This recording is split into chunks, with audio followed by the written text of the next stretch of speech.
बरसाना की पवित्र भूमि पर एक सुबह का समय था। चारों ओर पक्षियों का मधुर कलरव गूंज रहा था। गांव के लोग अपने अपने काम में लगे थे, लेकिन राधा का मन केवल एक ही नाम में डूबा हुआ था, श्री कृष्ण। राधा रानी एक वृक्ष के नीचे बैठी थी और प्रेम से कृष्ण का नाम जप कर रही थी। उनकी आंखें बंद थीं और चेहरे पर अद्भुत शांति थी। जो भी उन्हें देखता उसे ऐसा लगता मानो स्वयं भक्ति उनके सामने बैठी हो।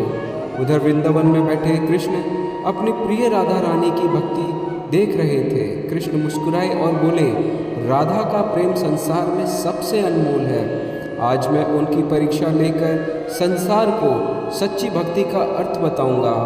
यह सोचकर कृष्ण एक साधारण यात्री का रूप धारण करके बरसाना पहुँचे।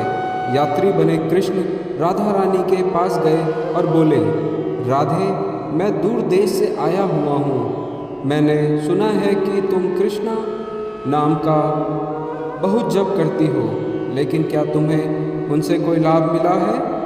राधा रानी ने विनम्रता से उत्तर दिया, कृष्ण का नाम ही मेरा सबसे बड़ा लाभ है। उनके प्रेम से बढ़कर मेरे लिए कुछ भी नहीं।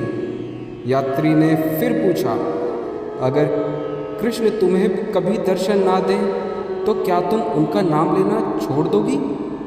राधा रानी मुस्कुराई और बोली, मैं कृष्ण से उनके दर्शन के लिए प्रेम नहीं करती। मेरा प्रेम तो निस्वार्थ है। वे चाहे सामने रहें या ना रहें, मेरे हृदय में सदैव निवास करते हैं। यात्री ने सोचा, अभी एक और परीक्षा लेता हूँ। कुछ दिनों बाद कृष्ण ने अपनी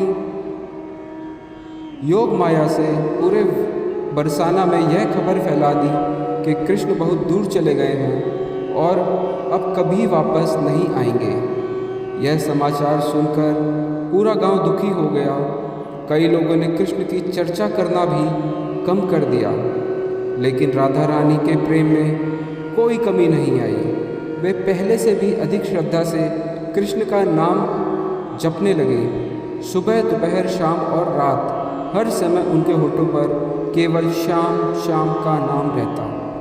एक दिन उनकी सखी ने पूछा, राधे, जब सब लोग कह रहे हैं कृष्ण चले गए हैं, तब भी तुम उनकी इतनी भक्ति क्यों करती हो? राधा रानी ने उत्तर दिया, सच्ची भक्ति परिस्थिति बदलने से नहीं बदलती।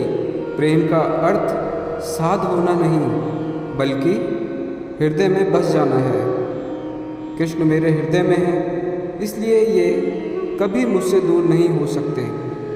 यह सुनकर सखियाँ भाव विभोर हो गई। उधर कृष्ण यह सब देख रहे थे।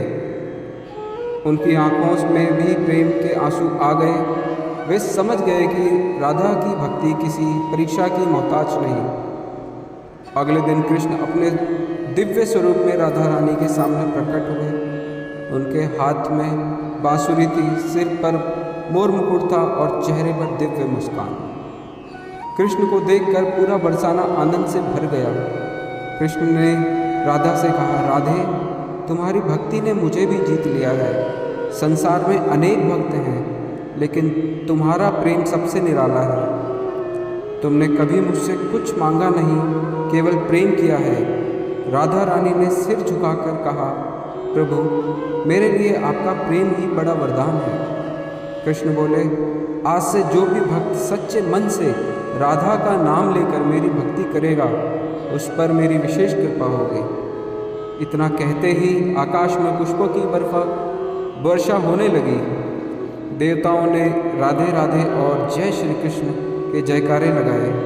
पूरा वातावरण भक्ति और प्रेम से भर गया। उस दिन से राधा और कृष्ण का प्रेम संसार के लिए भक्ति का सर्वोच्च आदर्श बन गया। आज भी जब कोई व्यक्ति सच्चे मन से राधे कृष्ण का नाम लेता है तो माना जाता है कि राधा रानी और कृष्ण उस भक्त पर अपनी कृपा बरसाते हैं। कथा की सीख, सच्ची भक्ति यह है जिसमें कोई स्वार्थ ना हो। राधे राधे।